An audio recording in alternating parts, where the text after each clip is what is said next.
ഈശോയുടെ വചനങ്ങളെല്ലാം നമുക്ക് സംരക്ഷണമാണ്, അല്ലെ? ഈശോയുടെ വചനങ്ങളെല്ലാം നമുക്ക് അതെ. സംരക്ഷണമാണ്. ചിലപ്പോ ചില വചനങ്ങൾ നമ്മളെ വേദനിപ്പിക്കുന്നതായിരിക്കാം, ചിലപ്പോ നമ്മളെ സഹായിക്കുമോ എന്നൊരു സംശയം ജനിപ്പിക്കുന്നതായിരിക്കാം, ചിലപ്പോ നമ്മളുടെ വിശ്വാസത്തെ പരീക്ഷിക്കുന്നതായിരിക്കാം. അല്ലെ, ജോബിന്റെ പുസ്തകത്തില് ജോബിനോട് ദൈവം ഒത്തിരി കാര്യങ്ങൾ ചോദിക്കുന്നുണ്ട്. അവിടെ എല്ലാം പരീക്ഷണങ്ങൾ ഉണ്ടായിരുന്നു. അതുപോലെ തന്നെ പരീക്ഷണങ്ങളുടെ മുകളില് ദൈവിക പദ്ധതി ഉണ്ടായിരുന്നു, തീരുമാനങ്ങൾ ഉണ്ടായിരുന്നു, ദൈവത്തിന്റെ അനുഗ്രഹം കൂടുതൽ ഉണ്ടായിരുന്നു. പക്ഷെ ജോബ് സഹിക്കേണ്ടത് എല്ലാം തന്നെ സഹിച്ച് തന്നെ ആണ് അതിജീവിച്ചത്, അല്ലെ? അതെ. ഏഹ് അതെ. അപ്പോ ഓരോരുത്തരോടും ഇപ്പോ നമ്മൾ വലിയ വിശ്വാസത്തിൽ ജീവിക്കുന്ന ഒരു വ്യക്തിയാണ് എന്ന് വിചാരിച്ച് നമുക്ക് സങ്കടങ്ങളില്ലാതിരിക്കും. ഏഹ് കൂടെ ഇല്ല, ഉണ്ടാവുള്ളൂ. ഉണ്ടാവും. തീർച്ചയായിട്ടും ഉണ്ട്. ഇപ്പൊ വിശ്വാസത്തിലായിരിക്കുന്നവർക്കാണ് കൂടുതൽ. ഏറ്റവും കൂടുതൽ പരീക്ഷണങ്ങളും അതെ. സഹനങ്ങളും നിന്ദനങ്ങളും ഒക്കെ നേരിടേണ്ടി വരുന്നത്. അല്ലാത്തവർക്ക് ഉണ്ടാവില്ല എന്നല്ല, അല്ലാത്തവർക്ക് സഹനങ്ങളില്ല, ബുദ്ധിമുട്ടില്ല, ക്ലേശങ്ങളില്ല എന്നല്ല. പക്ഷെ അതവര് ഏത് രീതിയിൽ അത് ഉപയോഗിക്കണമെന്നോ അല്ലെങ്കിൽ ഏത് രീതിയിൽ അതിനെ കൺവെർട്ട് ചെയ്യണമെന്നോ എന്നുള്ള ഒരു തിരിച്ചറിവ് ഉണ്ടാകണമെന്നില്ല. അതെ. ഒരുപാട് ഇപ്പം ശരിക്കും പറഞ്ഞ അതെ, അവർക്ക് ഈ കുറിപ്പിന്റെ ചിന്തകൾ മാത്രമേ ഉള്ളൂ. ചിലപ്പോ ഒരു മനുഷ്യൻ നമ്മളിപ്പോ വിശ്വാസി അനുഭവിക്കുന്ന സഹനത്തെക്കാൾ അധികമായിട്ട് വിശ്വാസമില്ലാത്ത മനുഷ്യർ അനുഭവിക്കുന്നുണ്ട് ഭയങ്കരമായ സഹനങ്ങൾ, അല്ലെ? ഏ അതെ. അതെ.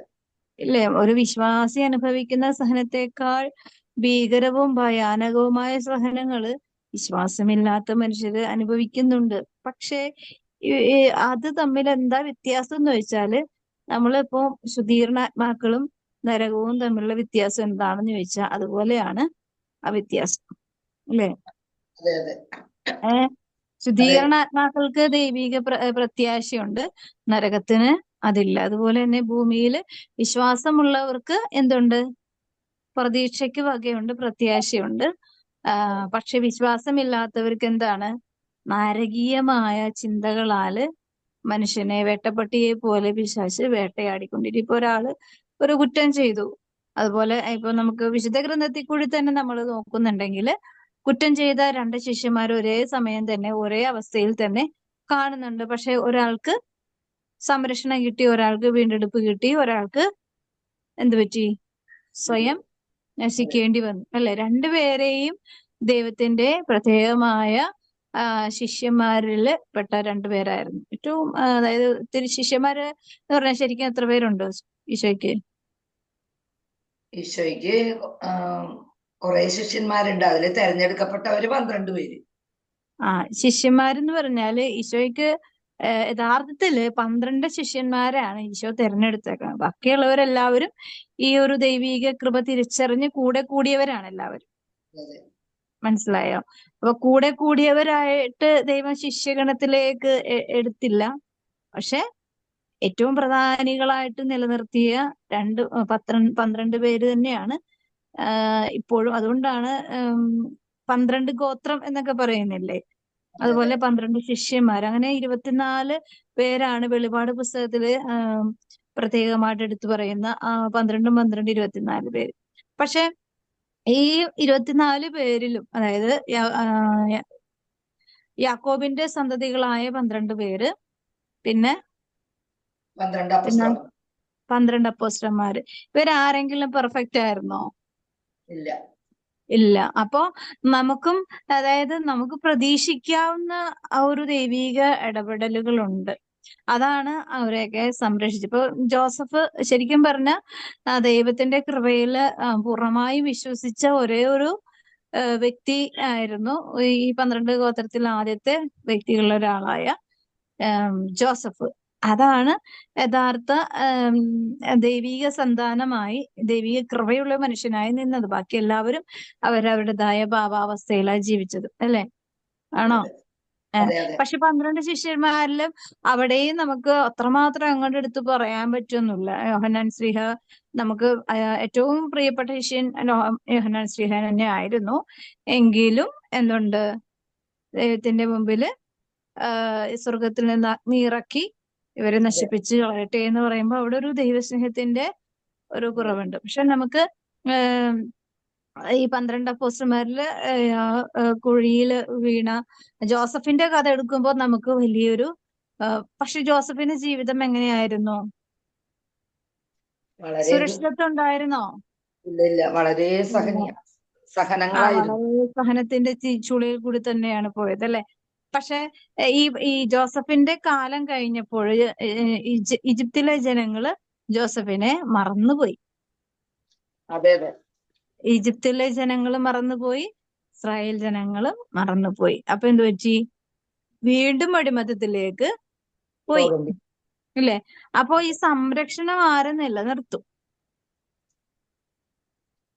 ഇപ്പൊ നമ്മള് ഒരു വിശ്വാസ പരമ്പര എന്ന് പറയുന്ന ഒരു കാര്യം നമുക്കുണ്ടല്ലോ. ഇപ്പൊ നമ്മുടെ നമ്മള് ഞാൻ കല്യാണം കഴിച്ചു കഴിഞ്ഞ് നമ്മൾക്കൊരു മക്കളുണ്ടെങ്കിൽ തീർച്ചയായും നമുക്ക് അടുത്ത തലമുറ വിശ്വാസ അതായത് നമ്മുടെ സമ്പത്ത്, ഇപ്പൊ നമുക്ക് നല്ലൊരു സമ്പത്തുണ്ട്, അത് നമ്മൾ അടുത്ത തലമുറക്കാണ്. ഇപ്പൊ നോമിനി എന്ന് പറഞ്ഞൊരു സംഭവം ഉണ്ടല്ലോ എല്ലാത്തിലും. എല്ലാത്തിലും നോമിനീസ് ഉണ്ട്. അപ്പൊ നമ്മള് ആരാണോ ആ നോമിനിയായിട്ട് അർഹതപ്പെട്ടവർ അവരെയല്ലേ വെക്കുള്ളൂ. അതെ അതെ. കർത്താവ് നോമിനിയായിട്ട് വെച്ചിരിക്കുന്ന ആരെയാണ്? നമ്മുടെ തലമുറകളെയാണ് അല്ലേ? ആണോ? ആ അതെ. ഇത് ഈ ഭൂമിയിലെ നിയമങ്ങളെല്ലാം സ്വർഗീയ നിയമങ്ങളോട് കണക്റ്റഡ് ആണ്. അപ്പോ കർത്താവ് പറയുന്നില്ലേ, നിയമവും പ്രവാചകരെയും കുറിച്ച് പറയുന്നുണ്ട്. അതുപോലെ ഈ നിയമം പൂർത്തീകരിക്കാനാണ്, അത് എടുത്തു കളയാൻ വേണ്ടിയല്ല ഈശോ വന്നത് എന്ന് അല്ലെ. ഈശോ വന്നപ്പോ പുതിയ നിയമം കൊണ്ടാണോ വന്നത്? പഴയ നിയമം അത് ഈശോയുടെ ആത്മാവിലും ശരീരത്തിലും കൂടി അത് കൺഫേം ചെയ്യാൻ, പൂർത്തീകരിച്ച് കടന്നു പോകാനാണ്. അല്ലാതെ അതില് എക്സ്ക്യൂസ് കാണിച്ച് എന്താണ് മനുഷ്യർക്ക് കുറച്ചും കൂടി ഇളവ് ചെയ്തു കൊടുക്കാനല്ല. അത് കൃത്യമായത് പാലിച്ചേ രക്ഷപ്പെടാൻ പറ്റൂ എന്നുള്ളത് അത് പൂർത്തീകരിച്ച് ജീവിച്ച് കാണിച്ചു കൊടുത്തതാ. അപ്പൊ എന്താ ഈശോ ചെയ്തെന്താ? ആ മനുഷ്യരത് പൂർത്തീകരിക്കാൻ സാധ്യത കുറവാണെന്ന് ഉൽപ്പത്തി പുസ്തകത്തിൽ പറഞ്ഞ പോലെയാണ് ഈശോയ്ക്കും ഈ ഭൂമിയിൽ വന്നപ്പോ പൂർണ്ണമായും മനസ്സിലായി. അപ്പൊ എന്ത് പറ്റി? ഈശോ തന്നെ തന്റെ ആത്മാവിനോട് പരിശുദ്ധമായ ആത്മാവോട് ശരീരത്തോടും കൂടെ തന്നെ ഈശോ നമുക്ക് വേണ്ടി അതിനെ പ്രൊട്ടക്ട് ചെയ്യാൻ, അതായത് ദൈവീക അവകാശത്തെ പ്രൊട്ടക്ട് ചെയ്യുവാൻ പരിശുദ്ധനായ ഈശോ അത് നമ്മളെ വീണ്ടെടുക്കുവാൻ ഒരിക്കലും നമുക്ക്, പക്ഷെ ഇത് വിശ്വസിക്കണം അല്ലെ. വിശ്വസിക്കുന്നവരോട് കൂടെ മാത്രമേ ദൈവത്തിന്റെ അടയാളങ്ങളും, അത് അടയാളം എന്ന് പറഞ്ഞാൽ എന്താ? അടയാളം എന്ന് പറഞ്ഞാൽ എന്താ?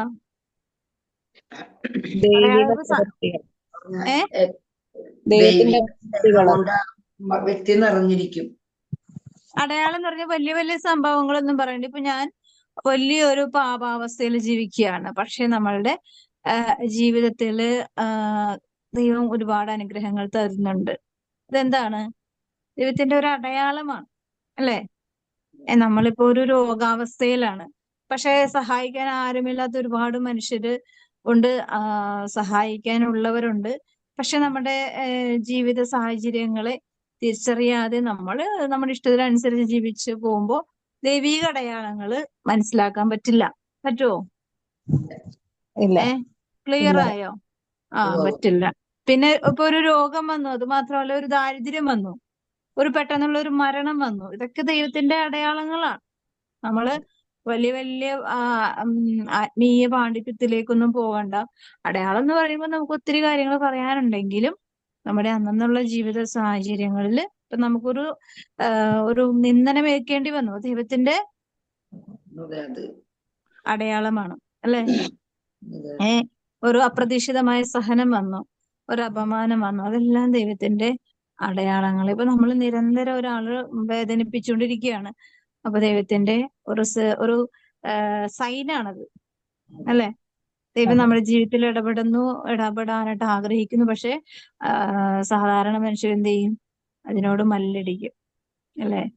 സാധാരണ മനുഷ്യര് മല്ലടിക്കും. ഇപ്പൊ ആത്മീയ ജീവിതത്തിലാണെങ്കിൽ പോലും നമ്മൾ മല്ലടിക്കും അല്ലെ. നമ്മള് സാധാരണ മാനുഷികതയാണ് നമ്മൾ ഏറ്റവും കൂടുതൽ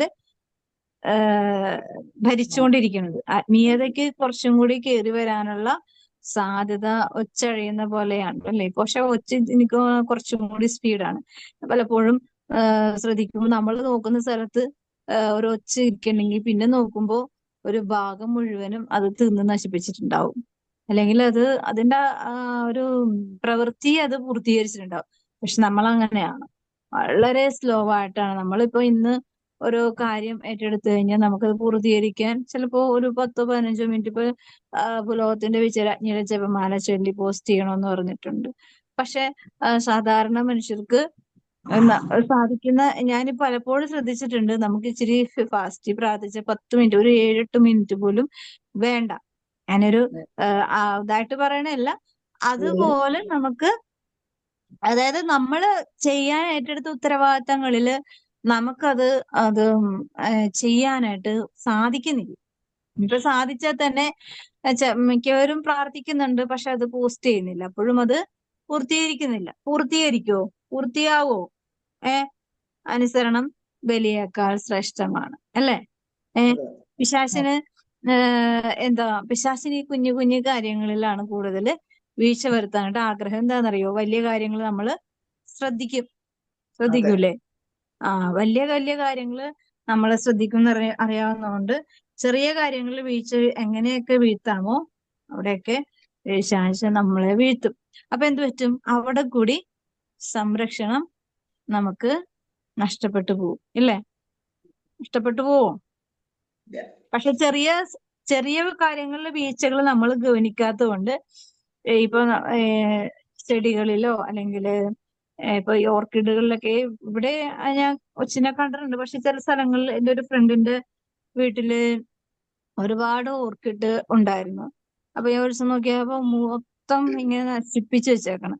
അപ്പൊ ഞാൻ ചോദിച്ചു, നല്ല ഭംഗിയുള്ള പൂക്കളാണ് ഉണ്ടായിരുന്നത്. അപ്പൊ ഞാൻ ചോദിച്ചു എന്തു പറ്റിയാന്ന് ചോദിച്ചപ്പോ ഒരു രക്ഷയില്ല, ഒച്ചിന്റെ ഭയങ്കര ശല്യമാണെന്ന് പറഞ്ഞു. പക്ഷെ അതവര് മുകളിലാണ് അത് എല്ലാം സെറ്റ് ചെയ്ത് വെച്ചേക്കണത്.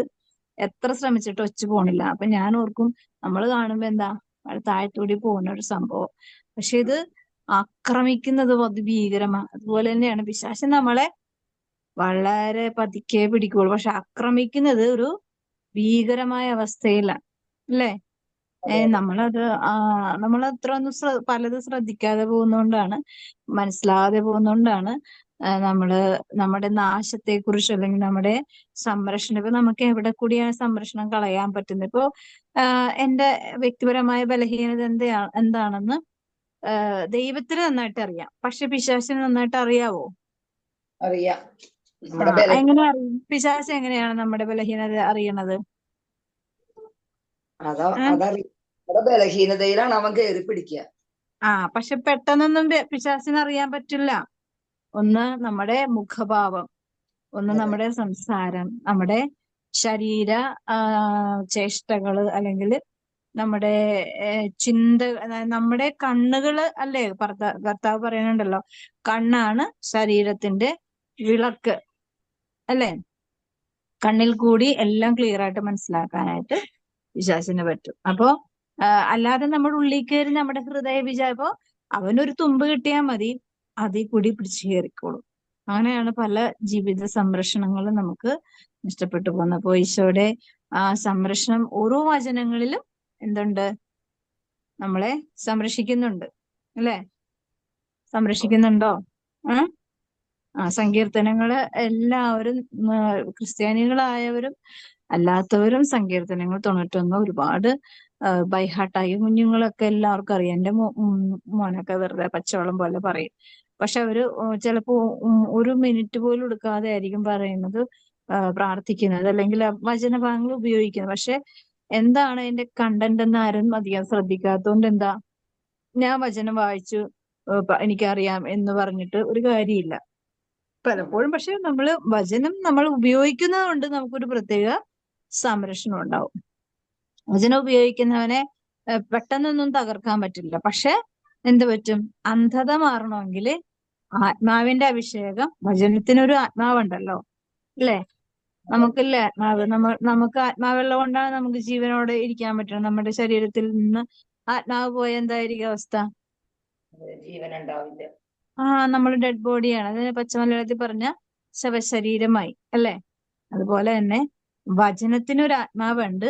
ആ ആത്മാവിനെ നമ്മൾ മനസ്സിലാക്കിയില്ലെങ്കിൽ വചനം എന്ത് പറ്റും? അക്ഷരങ്ങള് കൂട്ടി വായിക്കുന്ന വാക്കുകളായി മാത്രം നിലനിൽക്കും. അപ്പൊ നമുക്ക് സംരക്ഷണം കിട്ടുമെന്ന് ഉറപ്പൊന്നും പറയാൻ പറ്റില്ല. പക്ഷെ ദൈവം വാഗ്ദാനങ്ങൾ വിശ്വസ്തനായതുകൊണ്ട്, കരുണ കാണിക്കുന്നതുകൊണ്ട്, നമ്മുടെ അജ്ഞതയെ മാനിച്ചുകൊണ്ടൊക്കെ കിട്ടിയ സംരക്ഷണമാണ് ഇന്ന് ആരെങ്കിലുമൊക്കെ അനുഭവിക്കുന്നുണ്ടെങ്കിൽ, അത് വചനത്തെ മനസ്സിലാക്കാതെ ആണെങ്കിൽ ജീവിക്കുന്നുണ്ടെങ്കിലും ദൈവം അത് ഔദാര്യപൂർവ്വം കൊടുക്കുന്ന കരുണയാണ്, അല്ലെ? അപ്പോ ഒത്തിരി വചനങ്ങൾ അറിയാന്ന് പറയുന്നതിലൊന്നും കാര്യമില്ല. ഒരു ഇച്ചിരി വചനമെങ്കിലും വിശ്വസിക്കാനും അനുസരിക്കാനും അത് നമ്മുടെ ജീവിതത്തില് നിലനിർത്താനൊക്കെ ഒന്ന് പണി തുടങ്ങുമ്പോ ശരിക്കും നല്ല ഇടിയും തൊഴിയൊക്കെ കിട്ടൂലേ? നമ്മൾ വചനം ഒന്ന് അനുസരിക്കാനൊന്ന് പഠിച്ചു നോക്കിയേ. ഇപ്പൊ നമ്മള് കുറ്റം പറയരുത് എന്ന് വിചാരിച്ച് നമ്മളൊരു ഒരു കർത്താവ് തന്നെ പറഞ്ഞിട്ടുള്ള കാര്യമല്ലേ, അല്ലെ? മറ്റുള്ളവരെ വിധിക്കരുത്. പക്ഷെ നമ്മൾ ഈ വചനം ഒന്ന് ബലപ്രയോഗത്തിൽ കൂടി ഒന്ന് അനുസരിക്കാൻ പഠിച്ചു നോക്കിയേ, നമുക്ക് മറ്റുള്ളവരെ വിധിക്കാനുള്ള 100 അവസരങ്ങളായിരിക്കും കൈ കൊണ്ടുവരേണ്ടത്, അല്ലെ? ഏത് കാര്യമാണ് നമ്മളത് ചെയ്യാൻ ആഗ്രഹിക്കുന്നോ ആ കാര്യത്തിന്റെ മുകളില് ദുഷ്ടാരൂപി പ്രവർത്തിക്കും. അപ്പൊ എങ്ങനെ നമ്മൾ അതിജീവിക്കും? ആ കാര്യം ചെയ്യും. ഇപ്പൊ നമുക്ക് ക്ഷമിക്കണമെന്ന് തോന്നുന്നുണ്ട്, പക്ഷെ പറ്റുന്നില്ല. എന്താണ്, അല്ലേ? അപ്പൊ ക്ഷമിക്കണമെന്ന് ആഗ്രഹമൊക്കെ ഉണ്ട്. പക്ഷെ നമ്മൾ ക്ഷമിക്കാൻ ആഗ്രഹിക്കും തോറും ഈ ക്ഷമയുടെ കാരണം ഉണ്ടല്ലോ, ക്ഷമിക്കാനുള്ള ഒരു കാര്യം ഉണ്ടായി, അത് നമ്മുടെ മനസ്സിനെ ഭരണം നടത്തും. എങ്ങനെ? അവര് നമ്മളോട് ചെയ്ത വേദനിപ്പിക്കുന്ന ഓർമ്മകളെല്ലാം നമ്മുടെ തലച്ചോറിൽ ഇങ്ങനെ കിടക്കണല്ലേ, അത് വീണ്ടും റിവൈൻഡ് ചെയ്യും. അപ്പൊ നമ്മൾ എങ്ങനെ ക്ഷമിക്കും, അല്ലെ? അപ്പൊ എല്ലാത്തിനും നമ്മുടെ ഉള്ളിൽ ഒരു ആഗ്രഹമൊക്കെ ഉണ്ടെങ്കിൽ അതിനെ പ്രൊമോട്ട് ചെയ്യാനായിട്ട് പിശാച് അനുവദിക്കില്ല എന്ന് മാത്രമല്ല, അതിനെ ഭീകരമായി ആക്രമിച്ച് അതിന്റെ ആ ഒരു ദൈവീകതയെ നശിപ്പിക്കുക. അപ്പൊ നമുക്ക് സ്വന്തമായിട്ട് ഒന്നും നിലനിർത്താൻ പറ്റില്ല എന്ന് മാത്രമല്ല, അത് പ്രാവർത്തികമാക്കാനും പറ്റില്ല. അപ്പോ എന്ത് ചെയ്യണം? ദൈവത്തിൽ ആശ്രയിക്കണം. അതിനാണ് സങ്കീർത്തനം 1 പറയണത്, അതിന്റെ സംരക്ഷണത്തില് വസിക്കുന്നവനും സർവശക്തന്റെ തണലിൽ പോയി ജീവിക്കണം. അല്ലാതെ നമുക്ക് ഒരു നന്മയും ഈ ഭൂമിയിൽ സ്വന്തം കഴിവുകൊണ്ട് ആരും ഇതുവരെട്ടും ചെയ്തിട്ടില്ല, ഇല്ലേ? ആരെങ്കിലും ചെയ്യുന്നുണ്ടോ? ആരും ചെയ്തിട്ടില്ല. ഒരു വിശുദ്ധരും ചെയ്തിട്ടില്ല. ഒരു വ്യക്തിയും ചെയ്തിട്ടില്ല. അത് ദൈവത്തിന്റെ ശക്തി കൊണ്ടാണ്, ദൈവത്തിന്റെ കൃപ കൊണ്ട് മാത്രമാണ് എന്തെങ്കിലുമൊക്കെ നന്മ ചെയ്തിട്ടുണ്ടെങ്കിൽ. ഇപ്പൊ നമ്മുടെ ജീവിതത്തിലാണെങ്കിൽ എന്ത് കുഞ്ഞ് നന്മ ചെയ്തിട്ടുണ്ടെങ്കിലും അതെല്ലാം ദൈവത്തിന്റെ കൃപ കൊണ്ട് മാത്രമാണ്. അറിയത്തിന് സ്തോത്രഗീതം വായിക്കാം, മേരി ഫിലിപ്പ് വായിക്കാം.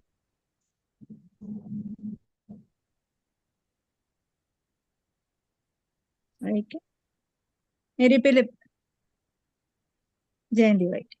വിശുദ്ധ ലൂക്കായുടെ സുവിശേഷം 1-ാം അധ്യായം 46 മുതൽ 55 വരെയുള്ള തിരുവചനം. പരിശുദ്ധ അമ്മയുടെ സ്തോത്രഗീതം. മറിയം പറഞ്ഞു, എന്റെ ആത്മാവ് കർത്താവിനെ മഹത്വപ്പെടുത്തുന്നു, എന്റെ ചിത്തം എന്റെ രക്ഷകനായ ദൈവത്തിൽ ആനന്ദിക്കുന്നു. അവിടുന്ന് തന്റെ ദാസിയുടെ താഴ്മയെ കടാക്ഷിച്ചു. ഇപ്പോൾ മുതൽ സകല തലമുറകളും എന്നെ ഭാഗ്യവതി എന്ന് പ്രകീർത്തിക്കും. ശക്തനായവൻ എനിക്ക് വലിയ കാര്യങ്ങൾ ചെയ്തിരിക്കുന്നു. അവിടുത്തെ നാമം പരിശുദ്ധമാണ്. അവിടുത്തെ ഭക്തരുടെ മേൽ തലമുറകൾ തോറും അവിടുന്ന് കരുണ വർഷിക്കും. അവിടുന്ന് തന്റെ ഭുജം കൊണ്ട് ശക്തി പ്രകടിപ്പിച്ചു. ഹൃദയ വിചാരത്തിൽ അഹങ്കരിക്കുന്നവരെ ചിതറിച്ചു. ശക്തന്മാരെ സിംഹാസനത്തിൽ നിന്ന് മറിച്ചിട്ടു. എളിയവരെ ഉയർത്തി. വിശക്കുന്നവരെ വിശിഷ്ട വിഭവങ്ങൾ കൊണ്ട് സംതൃപ്തരാക്കി.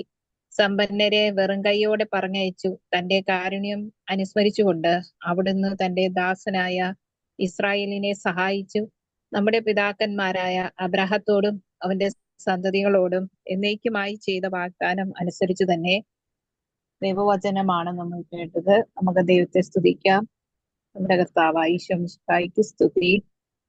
നമുക്ക് ദൈവത്തെ സ്തുതിക്കാം. അവിടുന്ന് തന്നെ ദാസനായ ഇസ്രായേലിനെ സഹായിച്ചു. അതായത് ഇസ്രായേൽ എന്ന് പറഞ്ഞ ആരാണ്? ദൈവത്തിന്റെ സ്വന്തം ജനം. മാത്രമാണോ? ദൈവത്തിന്റെ സ്വന്തം ജനം. ദൈവത്തിന്റെ സ്വന്തം ജനം ആകുന്നത് എങ്ങനെയാണ്? ദൈവത്തിൽ ആശ്രയിച്ച് വിശ്വസിക്കുമ്പോൾ. അതായത് ദൈവം എന്ന് പറയുന്നത് ഈ ഭൂമിയിൽ ഉണ്ടെന്ന് പറയുന്ന ഓരോ വ്യക്തിയും ദൈവത്തിന്റെ സ്വന്തം ജനമാണ്, അല്ലെ? ദൈവം ഈ ഭൂമിയിൽ ജീവിക്കുന്നു, അല്ലെങ്കിൽ ദൈവമാണ് ഇത് സർവ്വതും സൃഷ്ടിച്ചതെന്ന് വിശ്വസിക്കുന്ന, അതായത് വിശ്വസിക്കണമെങ്കിൽ ഞാൻ ദൈവത്തെ വിശ്വസിക്കണം, അല്ലെ? അത് ദൈവത്തെ വിശ്വസിക്കുക എന്ന് പറഞ്ഞാൽ ഈ ഭൂമിയിൽ ഇന്ന് വരെ ദൈവം പ്രവർത്തിച്ചിരിക്കുന്ന ഓരോ കാര്യങ്ങളും ദൈവമാണ് പ്രവർത്തിച്ചത്, ദൈവമാണ് തന്നത്, ദൈവമാണ് നിലനിർത്തിയിരിക്കുന്നത് എന്ന് പറയുന്ന ഓരോരുത്തരും ദൈവത്തിന്റെ സ്വന്തം ജനമാണ്, അല്ലെ? അതെ. അതിലിപ്പോ ഇസ്രായേൽ രാജ്യങ്ങൾ മാത്രമല്ല, അല്ലെങ്കിൽ ദൈവത്തെ സ്നേഹിച്ച വിശുദ്ധര് മാത്രമല്ല, ദൈവത്തെ ആശ്രയിച്ച് ആഗ്രഹിച്ച് ആരാധിച്ച സമൂഹം മാത്രമല്ല, ഈ ഒരു കാര്യത്തിൽ ആയിരിക്കുന്ന ഓരോ മനുഷ്യരും ദൈവത്തിന്റെ സ്വന്തം ജനമാണ്. സ്വന്തം ജനമാണ്. അല്ല, അതിലൊരു തർക്കമോ അല്ലെങ്കിൽ ഇപ്പൊ നമ്മൾ ഓർക്കും അവര് എന്താ വിജാതീയരുണ്ട് അതില്, പിന്നെ ആരൊക്കെയുണ്ട്, നിരീശ്വരവാദികളുണ്ട്, ദുഷ്ടരുണ്ട്, അല്ലെ? നമുക്കറിയാലോ, പരിസേര്, സദുക്കായര്, ചുങ്കക്കാരൊക്കെ കർത്താവ് വെറുത്തിരുന്നത് എന്താണ്? അവരെയാണോ ശരിക്കും വെറുത്തത്? അല്ല, പിന്നെ എന്തിനാ അവര് വെറുത്തത്, ദൈവം വെറുത്തത്? അവരുടെ സ്വഭാവങ്ങളെയൊക്കെ, അവരുടെ അഹങ്കാരത്തെയാണല്ലേ?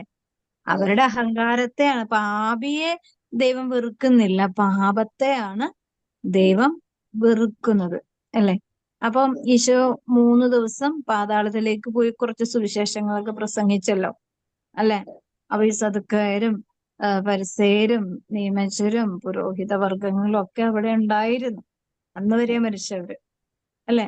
അപ്പൊ അവർക്ക് ശരിക്കും പറഞ്ഞ മരണം നമ്മളുടെ യഥാർത്ഥ ജീവനെ തിരിച്ചറിയാൻ കിട്ടുന്ന ഒരു സുവർണ അവസരമാണ്. പക്ഷെ അത് സുവർണമാകണമെങ്കിൽ ഭൂമിയിൽ അതുപോലെ ജീവിച്ച് നിക്ഷേപങ്ങൾ ഉണ്ടെങ്കിൽ മാത്രമേ സുവർണമായി മാറുള്ളൂ. അല്ലെങ്കിൽ എന്ത് പറ്റും? ഭീകരമായി മാറും, അല്ലേ? അതായത് ഏറ്റവും കൂടുതൽ, അതായത് ഈശോ 3 പാതാളത്തിലേക്ക് പോയപ്പോൾ അധിക സമയം നരകീയ ജീവിതം സഹിക്കാനായിട്ട് ഇടയാക്കാഞ്ഞതാരായിരുന്നു മരിച്ചതിന് ശേഷം? ആരായിരുന്നു? അതായത് ഈശോ മരിച്ച് 3-ാം നാള് ഉയർത്തെഴുന്നേറ്റ് എന്ന് പറഞ്ഞല്ലോ, പാതാളത്തിലേക്ക് പോയി എന്നും പറയുന്നുണ്ടല്ലോ. അപ്പൊ ഈശോ മരിച്ച ആ സമയങ്ങളില്, അതിനു മുമ്പ് മരിച്ചവരില് ഏറ്റവും കുറവ് സമയം നരകീയ പീഡകൾ അനുഭവിച്ച അത് ആരായിരുന്നു?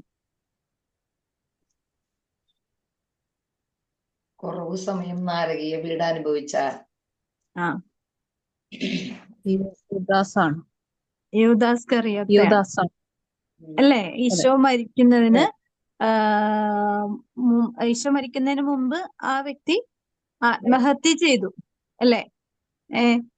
അത്രയും ദിവസമേ ആയിട്ടുള്ളൂ, അത്രയും കുറച്ച് ദിവസമേ ആയിട്ടുള്ളൂ. പക്ഷെ ശരിക്കും ഏറ്റവും കൂടുതലേക്ക് ഈശോ പാതാളത്തിലേക്ക് ചെന്നു കഴിഞ്ഞപ്പോ ഏറ്റവും ഹൃദയ വേദന, പീഡ എല്ലാം അനുഭവിച്ചിരുന്ന ഒരു വ്യക്തിയും കൂടി. അതായത് ശുദ്ധീകരണത്തിലെ ആത്മാക്കളെ കുറിച്ച് പറയുമ്പോഴേക്കും 1000 സംവത്സരം പോലെയാണെന്ന് പറയുന്നില്ലേ? ചില ഒരു ദിവസം ഇങ്ങനെ അനുഭവിക്കുന്നത് 1000 സംവത്സരം പോലെയാണെന്ന് പറയുന്നില്ലേ?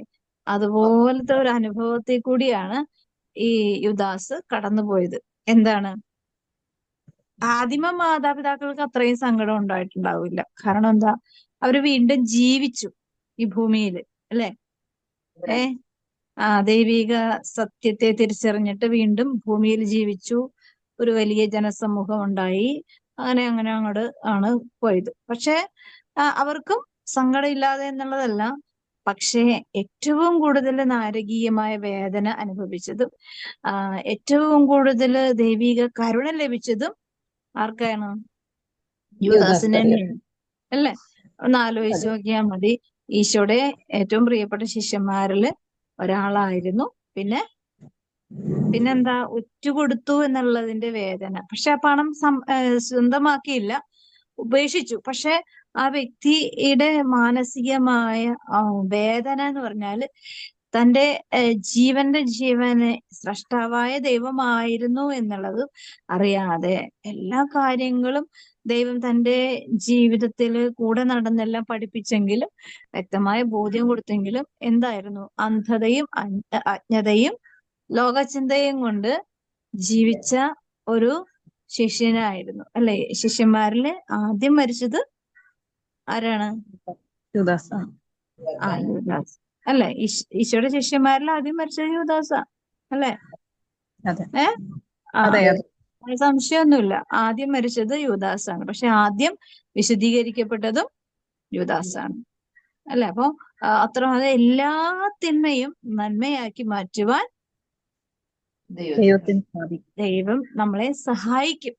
ദൈവത്തിന് സാധിക്കുന്നതുകൊണ്ട് നമ്മളെ സഹായിക്കും. അതാണ് നമ്മൾ മനസ്സിലാക്കുക. അതായത് ഈശോ പാതാളത്തിലേക്ക് പോയിട്ട് പോലും അവിടെ ചെന്ന് ആശ്വസിപ്പിച്ചത്, ആദ്യം കണ്ടത്, ആദ്യം കൺസൾട്ട് ചെയ്തതൊക്കെ ഈ യൂദാസിനെ ആയിരിക്കുള്ളൂ. കാരണം എന്താ? ഒരു വിശുദ്ധ പാപത്തിന് കാരണക്കാരനായി, അല്ലേ? ഒരു അർത്ഥത്തിൽ ഈശോ മരിച്ചില്ലായിരുന്നെങ്കിൽ നമ്മുടെയൊക്കെ അവസ്ഥ എന്താവുമായിരുന്നു? അതെ. അല്ലെ? ഒന്ന് ആലോചിച്ച് നോക്കിയേ. ഈശോ മരിച്ചില്ലായിരുന്നെങ്കിൽ നമുക്ക് രക്ഷയില്ല. രക്ഷയില്ല. അതെ ഈശോ മരിച്ചില്ലായിരുന്നെങ്കിൽ നമുക്ക് മാത്രമല്ല, ഈ പ്രപഞ്ചത്തിന് പോലും രക്ഷയില്ല. ഈ പ്രപഞ്ചത്തിന് നിലനിൽപ്പില്ല. പ്രപഞ്ചം നിൽക്കണമെങ്കിൽ മനുഷ്യനും കൂടി വേണമല്ലോ. പ്രപഞ്ചം കുറച്ച് മരങ്ങളോ ഗ്രഹങ്ങളോ മാത്രം ഉണ്ടായി പോരല്ലോ, അല്ലെ? മനുഷ്യന് അത്യാവശ്യമാണ് ഈ പ്രപഞ്ചത്തില്, അല്ലേ? അപ്പോ 2024 വരെ ഈ ലോകം ഇന്ന് വരെ, നാളെ എന്താ നമുക്കറിയില്ല, നാളെ എന്തും സംഭവിക്കാം. പക്ഷെ ഇന്ന് വരെ ജീവശ്വാസം ഈ ലോകത്തിന്റെ എല്ലാ ദിക്കുകളിലും ഈ നിമിഷം വരെ അനുഭവിക്കുന്ന അനുഗ്രഹങ്ങളും ദൈവകരുണയും ദൈവത്തിന്റെ സഹായവും ശക്തിയും മഹത്വവും ഒക്കെ ഈശോ മരിച്ചതുകൊണ്ടാണ് നമുക്ക് കിട്ടിയത്, കാണാൻ സാധിക്കുന്നത്, അനുഭവിക്കാൻ സാധിക്കുന്നത്, അല്ലെ? ഇതൊക്കെ ദൈവത്തെ വിശ്വസിക്കുന്ന, അല്ലെങ്കിൽ ഇപ്പൊ നമ്മൾ ഈശോ വചനത്തിൽ കൂടി പറയുന്നില്ലേ, നീ വിശ്വസിച്ചാൽ മതി, നിന്റെ കുടുംബം രക്ഷ പ്രാപിക്കും എന്ന്, അല്ലെ? അപ്പൊ എന്താണ്? നീ വിശ്വസിക്ക് എന്ന് പറഞ്ഞ് ഒരു ഉപദേശവും ഒരു അനുഗ്രഹവും ഒരു ദൈവീകമായ മഹത്വവും നമ്മുടെ മുമ്പില് വെച്ച് നീട്ടുകയാണ്. അപ്പൊ എന്താ പറയുക? അപ്പൊ ഞാനൊരു പകുതി വിശ്വാസത്തോ അല്ലെ പകുതി ചിന്തയോടുകൂടെ ഇരിക്കണമെങ്കിൽ ആ പകുതി എന്ന് പറയുന്ന സംഭവം ഉണ്ടല്ലോ, പിശാചിനെ അത് മുഴുവനാക്കാൻ സാധിക്കും, അല്ലെ? അപ്പൊ അതുകൊണ്ടാണ് പൂർണ്ണ മനസ്സോടും പൂർണ്ണാത്മാവോടും പൂർണ്ണ ശക്തിയോടും പൂർണ്ണ ഹൃദയത്തോടും കൂടെ ദൈവത്തെ സ്നേഹിക്കണം എന്ന് പറയുന്നത്. അപ്പൊ ഈ പൂർണ്ണതയിലേക്ക് എത്താത്തടത്തോളം കാലം മനുഷ്യന് അന്ധതയില് അടിമയായിട്ട് നിൽക്കാനേ സാധിക്കുള്ളൂ. എങ്കിലും ദൈവം എന്ത് ചെയ്യുന്നു? കരുണ കാണിക്കുന്നു. അതുകൊണ്ടാണ് മനുഷ്യന് നമ്മള് എപ്പോഴും ആലോചിക്കേണ്ട ഒരു കാര്യം, മനുഷ്യനെ സഹായിക്കാനായിട്ട് ദൈവത്തിന് മാത്രമേ സാധിക്കൂ എന്ന് നമുക്ക് എല്ലാവർക്കും അറിയാം. പക്ഷെ എന്തുകൊണ്ട് എന്നിട്ട് ദൈവത്തെ വിശ്വസിക്കുന്നില്ല? അല്ലേ? ദൈവത്തിന് മാത്രമേ, എല്ലാവരും പറയുന്നുണ്ട് ദൈവത്തിന് മാത്രമേ സഹായിക്കാൻ പറ്റൂ, ദൈവത്തിന് മാത്രം. പക്ഷെ എന്തുകൊണ്ട് ദൈവത്തെ വിശ്വസിക്കുന്നില്ല? അതങ്ങനെ വിശ്വസിക്കാൻ പിശാച് സമ്മതിക്കില്ല. അപ്പോ അതായത് ദൈവത്തിന് മാത്രമേ സഹായിക്കാൻ സാധിക്കൂ എന്നുള്ള ആ സാഹചര്യത്തിൽ പോലും പ്രലോഭകൻ അധ്വാനിക്കുന്നുണ്ട്. അപ്പൊ അതുകൊണ്ട് എന്താ? അതിനെ അതിജീവിക്കുവാൻ മനുഷ്യനെ ദൈവം കൃപ തരുന്നുണ്ട്. നമ്മളൊന്ന് ആലോചിച്ചോ, എല്ലാത്തിനും എക്സാമ്പിൾ ചെയ്യാൻ പറ്റിയ ഒരു പ്രേഷ്യസ് ആയിട്ടുള്ള ഒരു വ്യക്തിത്വം ആരാണ്? ഈശോ തന്നെ. അല്ല, പരിശുദ്ധ മറിയമാണ്. ഈശോ ദൈവമല്ലേ? മറിയം എന്ന് പറഞ്ഞ മനുഷ്യ സ്ത്രീയാണ്. മനുഷ്യയായിട്ട് അവതരിച്ചു, മനുഷ്യനായിട്ട് ജീവിച്ചു, മനുഷ്യനായിട്ട് സഹിച്ചു, അല്ലെ? ഈശോ കടന്നുപോയ സഹനത്തിന് മുമ്പേ തന്നെ പരിശുദ്ധ അമ്മ വഴിയൊരുക്കി ആ സഹനത്തിൽ കൂടി തന്നെ കടന്നുപോയതാ. പരിശുദ്ധ അമ്മ പറയുന്നില്ല ഈ പാനപാത്രം എന്നെടുത്ത് മാറ്റണമേ എന്ന്. എന്തുകൊണ്ട് എന്നെ ഉപേക്ഷിക്കുന്നു എന്ന് ചോദിക്കുന്നത്. ഇത് രണ്ടും ഈശോ തന്നെ പറഞ്ഞിട്ടുണ്ട്, അല്ലേ? അപ്പോ അത്രമാത്രം എല്ലാ സഹനങ്ങളെയും ഹൃദയത്തിൽ ഉൾക്കൊണ്ടുകൊണ്ട് ഈശോ മനുഷ്യാത്മാവിനെ സ്വീകരിക്കുക, മനുഷ്യത്വത്തെ, മാനുഷിക സത്തയെ സ്വീകരിച്ചപ്പോ മനുഷ്യൻ അനുഭവിക്കേണ്ട പീഡ എത്രമാത്രം വലുതാണെന്ന് വ്യക്തമായി മനസ്സിലാക്കിയത് കൊണ്ട് മനുഷ്യൻ എത്രമാത്രം ബലഹീനനാണെന്നും അതോടൊപ്പം മനസ്സിലാക്കിയിട്ടുണ്ട്. അതുകൊണ്ട് എന്താ? ദൈവം കൂടുതൽ കരുണ കാണിക്കുന്നുണ്ട്. അതിന് പരിശുദ്ധമ്മ സാക്ഷിയാണ്, അല്ലെ? കുരിശിന്റെ ചുവട്ടില് ഒരു മനുഷ്യ സ്ത്രീയായിട്ടാണ് നിന്നത്. അവിടെ മനുഷ്യ സ്ത്രീ ആണെങ്കിലും ദൈവിക ശക്തിയെയാണ് അമ്മയെ നിർത്തിയത്, അല്ലെ? ഒരു മനുഷ്യന് നിൽക്കാൻ പറ്റുമെന്ന സ്ഥലമാണോ സ്വന്തം മകൻ അതിദാരുണവും മാരകവും മായ അവസ്ഥയിൽ അതും നഗ്നനായി ദൈവപുത്രനാണ് എന്നറിഞ്ഞിട്ടും ദൈവീക ശക്തിയുണ്ടെന്ന് അറിഞ്ഞിട്ടും അതൊന്നും പ്രകടിപ്പിക്കാതെ പരിശുദ്ധ മറിയം പരിശുദ്ധാത്മാവിനാലാണ് ദൈവത്തിന്റെ കുഞ്ഞാണ്, ദൈവമാണ് എന്റെ ഉദരത്തിൽ ജീവിക്കുന്നതെന്ന് അറിഞ്ഞിട്ടൊക്കെ വളർത്തിയതാ അല്ലെ. അതും 1-2 വയസ്സായപ്പോഴല്ലല്ലോ മരിക്കുന്നത്. നല്ലൊരു പുരുഷൻ, അതായത് 33 വയസ്സെന്ന് പറയുമ്പോൾ നമ്മുടെയൊക്കെ മക്കൾ 33 വയസ്സാകുമ്പോ എന്തോരം വലുതാകുന്നുണ്ട് അല്ലെ. അത്രയും വലിയൊരു വ്യക്തിയെയാണ് ഇത്രയും ദാരുണമായ അവസ്ഥയിൽ സ്വന്തം അമ്മയുടെ മുമ്പില് ഇട്ട് ദാരുണമായി പീഡിപ്പിച്ചതും അത് പീഡിപ്പിച്ച് 1-2 അടി കൊടുത്ത് മാറിയതല്ല. ഒരു 24 മണിക്കൂറാണ് ഈശോ കടന്നുപോയ സഹനങ്ങളുടെ വേദനകൾ അല്ലെ. 24 മണിക്കൂർ എന്ന് പറഞ്ഞാൽ ഒരു ദിവസം മുഴുവനും. അപ്പൊ ഈ മറിയം ആകുന്ന അമ്മ അതുപോലെ തന്നെ 24 മണിക്കൂറും കടന്നുപോയതും ഈശോയുടെ സഹനത്തിൽ കൂടി തന്നെയാണ്. നമ്മൾ നോക്കുമ്പോ മറിയത്തിന്റെ ശരീരത്തിൽ ഒരു മുറിവുകളോ പാടോ ഒന്നുമില്ല. പക്ഷെ എന്തുണ്ട്? മുറിവുകളുണ്ട്, വേദനകളുണ്ട്. ഇതൊന്നും ലോകത്തിന്റെ മുമ്പിലോ ദൈവത്തിന്റെ മുമ്പിലോ പരാതിയായി വെക്കുന്നില്ലല്ലോ അല്ലേ. ഇന്ന് പക്ഷെ കണ്ണുനീര് രക്തമായി മാറുന്നുണ്ടെങ്കിൽ ഇന്ന് ആ വേദനയുടെ ആഘാതവും ആഴവും ലോകത്തോട് വിളിച്ചു പറയുന്നതാ. എങ്കിലും ഈ കണ്ണുനീര് പോലും ദൈവത്തിന്റെ വലിയൊരു സഹായവും കരുണയുമായിട്ട് മധ്യസ്ഥം വഹിക്കുന്നുണ്ട്. രക്തത്തിന് പകരം രക്തം തന്നെയാണ് കൊടുക്കുന്നത് അല്ലെ. രക്തത്തിന് പകരം വെള്ളമോ മാംസമോ ഒന്നുമല്ല, രക്തത്തിന് പകരം രക്തം തന്നെ കൊടുത്തു. രക്തം എന്താണ്? രക്തത്തിൽ എന്താ ഉള്ളത്? ജീവൻ. ജീവനാണ്. ജീവന് പകരം ജീവൻ തന്നെ കൊടുത്തു. അതുകൊണ്ടാണ് ഒരു മനുഷ്യാത്മാവ് ഇസിക്കൽ ടു എന്താണ്? ഈശോയുടെ ജീവരക്തമാണ്, തിരുരക്തമാണ് അല്ലെ. അതിന്റെ വില എന്ന് പറഞ്ഞാൽ തത്തുല്യം നിൽക്കുന്നത് ഇപ്പൊ എന്റെ അമ്മയും അപ്പനും കൊടുക്കുന്ന രക്തമല്ല, എന്റെ സ്രഷ്ടമായ ജീവന്റെ ദൈവത്തിന്റെ രക്തമാണ് എന്റെ ആത്മാവിന്റെ തുല്യം ബലം. ആ വില മാത്രം. അതുകൊണ്ടാണ് ഒരാത്മാവ് പോലും ഈശോയുടെ രക്തം കൊണ്ട് വാങ്ങിയ ഒരാത്മാവ് പോലും വാങ്ങിയെന്ന് പറഞ്ഞാൽ ഒരു കുഞ്ഞു സമൂഹത്തെ ഒന്നും അല്ല, ലോകം മുഴുവനെ നേടിയതാ അല്ലെ. ലോകം മുഴുവൻ. അതുകൊണ്ടാണ് ലോകം മുഴുവൻ നേടിയാലും ആത്മാവ് നഷ്ടപ്പെട്ടു പോയാൽ എന്താ സംഭവിക്കുന്നത് അല്ലെ. അപ്പൊ ഈശോയുടെ അത്രമാത്രം വിലയുള്ള ജീവനാണ് ഓരോ മനുഷ്യരും. അത് ജാതിയെന്നില്ല, മതമെന്നില്ല, ഒന്നുമില്ല, വർണ്ണമോ വർഗമോ ഒന്നുമില്ല. ഒരു വ്യക്തി കഴിഞ്ഞ ദിവസം എന്നോട് പറയാണ്, അമേരിക്കക്കാരിയാണ്.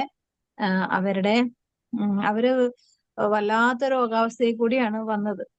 അപ്പോ അവരെ ശുശ്രൂഷിക്കാനായിട്ട് ഒരു കറുത്ത നിറമുള്ള ഒരു ലേഡീനെയാണ് നിർത്തിയത്. അപ്പൊ ഇവര് ഈ കറുത്ത വർഗമുള്ള കറുത്ത വർഗമല്ല, മലയാളികളാണ്. ആ കറുത്ത നിറമുള്ള അവര് എന്നെ നോക്കണ്ട, എന്നെ ശുശ്രൂഷിക്കണ്ട, എന്റെ കാര്യങ്ങളൊന്നും ഇടപെടണ്ട എന്ന് പറഞ്ഞ് ഇപ്പോഴും ആ ഒരു കൺസെപ്റ്റ്, ഇപ്പോഴും ആ ഒരു ദുഷ്ടചിന്ത അല്ലെങ്കിൽ ഒരു അത്രമാത്രം മനുഷ്യന്റെ അന്ധതയെ ഇപ്പോഴും മനുഷ്യരെ ഭരിച്ചുകൊണ്ടിരിക്കുന്നു എന്നാ. ഇപ്പൊ ഞാൻ ഓർത്തു സാഹിബിന്റെയൊക്കെ മക്കളെയൊക്കെ നോക്കുന്ന ആഫ്രിക്കക്കാരും നൈജീരിയക്കാരുമാണ് അല്ലെ. ഇവിടെ അറബികളുടെ മക്കളെ നോക്കുന്നതൊക്കെ ഈ ആഫ്രിക്കനും നൈജീരിയൊക്കെ. അപ്പൊ മലയാളികൾ ഇത്രമാത്രം നികൃഷ്ടരാണെന്ന് തെളിയിക്കുന്നത് അവരുടെ വാക്കുകളിൽ കൂടി തന്നെ അല്ലെ. ഈ സൗന്ദര്യത്തിന്റെ പേരില് ഒരുപാട് വേദന അനുഭവിച്ചിട്ടുള്ള കറുത്ത വർഗം എന്ന് പറഞ്ഞ്, കറുപ്പ് എന്ന് പറഞ്ഞ് മാറ്റി നിർത്തിയിട്ടുള്ള ഒരുപാട് മനുഷ്യര് ഒത്തിരി സഹിക്കുന്ന വേദനകളുണ്ട്. അപ്പൊ ഇതൊക്കെ എന്താണ്? ദൈവത്തെ നിന്ദിക്കാനായിട്ട് അവരുടെ അന്ധതയാണ് അവരെ സഹായിക്കുന്നത് അല്ലെ. അപ്പൊ ദൈവം എന്നിട്ട് ഈ കറുത്തവരെയും വെളുത്തവരെയൊക്കെ നിലനിർത്തിക്കൊണ്ട് അവർക്ക് എന്താ, നാളെ ഒരു ദിവസവും കൂടി അവർക്ക് അതിനെക്കുറിച്ച് അനുദപിച്ച് രക്ഷപ്പെടാനുള്ള ഒരു അവസരവും കൂടി കൊടുക്കുകയാണ്. പക്ഷെ അതൊന്നും മനസ്സിലാകണില്ല.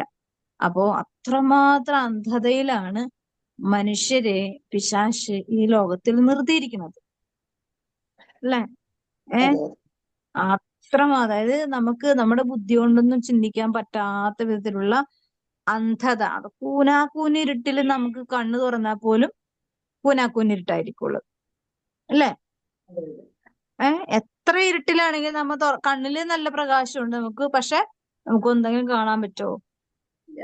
ഇരുട്ടായി. അതുപോലെ ഇരുട്ട് തന്നെ ആയിരിക്കുള്ളൂ. കണ്ണ് തുറന്നിരിക്കുന്നുണ്ട്, നമ്മുടെ കാഴ്ചശക്തിക്ക് ഒരു കുഴപ്പമില്ല, പക്ഷെ അത്രമാത്രം ഇരുട്ടില് നമ്മുടെ കണ്ണും ഇരുട്ട് തന്നെ ആയിരിക്കുള്ളൂ കാണുന്നത്. അതുപോലെയാണ് നമ്മുടെ ആന്തരിക അവസ്ഥ, ആത്മാവിന്റെ അവസ്ഥ. ഈ ആത്മാവിന്റെ അവസ്ഥയിൽ നിന്നും ദൈവം എല്ലാ ദിവസവും ഇത്രയും രോഗാവസ്ഥയിൽ കിടക്കുന്ന ആളാണ് ഈ പറയണെങ്കിൽ ആരോഗ്യമുള്ള സമയത്ത് എന്തായിരിക്കുമല്ലോ അവസ്ഥ? അതെ. അപ്പൊ ഒന്ന് ആലോചിച്ച് നോക്കണം. ഇതിപ്പോ ഒരു വ്യക്തിയുടെ കാര്യമെങ്കിലും ഒരുപാട് മനുഷ്യർ അങ്ങനെ ഇപ്പോഴും ജീവിക്കുന്നത്, നമ്മുടെ ചുറ്റുപാടും നമ്മുടെ ജീവിത സാഹചര്യങ്ങളിലൊക്കെ പലപ്പോഴും നമ്മുടെ ഉള്ളിലും ഇങ്ങനൊരു അവസ്ഥയുണ്ട്. അപ്പൊ ഈ ഒരു തിരിച്ചറിവ് മനുഷ്യരിലേക്ക് ദൈവകൃപയുടെ അനുഗ്രഹത്തിലേക്ക് എത്തുവാൻ പരിശുദ്ധമ്മയുടെ കരങ്ങളിലേക്ക് നമുക്ക് എല്ലാ മനുഷ്യരെയും, നമ്മുടെ കുടുംബജീവിതത്തെയും നമ്മുടെ വ്യക്തി ജീവിതത്തെയും നമ്മുടെ ആത്മീയമായ അന്ധതകളെയും നമ്മൾ പ്രാർത്ഥിക്കുമ്പോൾ നമ്മുടെ ഭാഗത്തും ഉണ്ട് തെറ്റുകൾ വെച്ച് നമ്മൾ തന്നെ ഇരുന്ന് പ്രാർത്ഥിക്കുമ്പോൾ നമ്മുടെ പ്രാർത്ഥനകൾക്ക് വേണ്ട വിധത്തിൽ ഉത്തരം കിട്ടാനോ സഹായം കിട്ടാനോ സാധ്യതകൾ കുറവാണ്. അപ്പൊ നമ്മൾ ആരും പെർഫെക്റ്റ് അല്ല, നമ്മളും പല വിധത്തിൽ അന്ധതയിലും അജ്ഞതയിലൊക്കെ തന്നെയാണ് ആയിരിക്കുന്നത്. അതുകൊണ്ട് നമ്മുടെ ആത്മാവിനെയും ആദ്യം ഈശോയുടെ കരങ്ങളിലേക്ക്, നമ്മൾ വഴി രക്ഷപ്പെടേണ്ട ആത്മാവ് ഒരിക്കലും നഷ്ടപ്പെട്ടു പോകരുതേ എന്നുള്ളൊരു പ്രാർത്ഥനയോടുകൂടെ അമ്മയോട് ചേർന്ന് പ്രാർത്ഥിക്കാം. ഈശോയുടെ തിരുഹൃദയത്തിൽ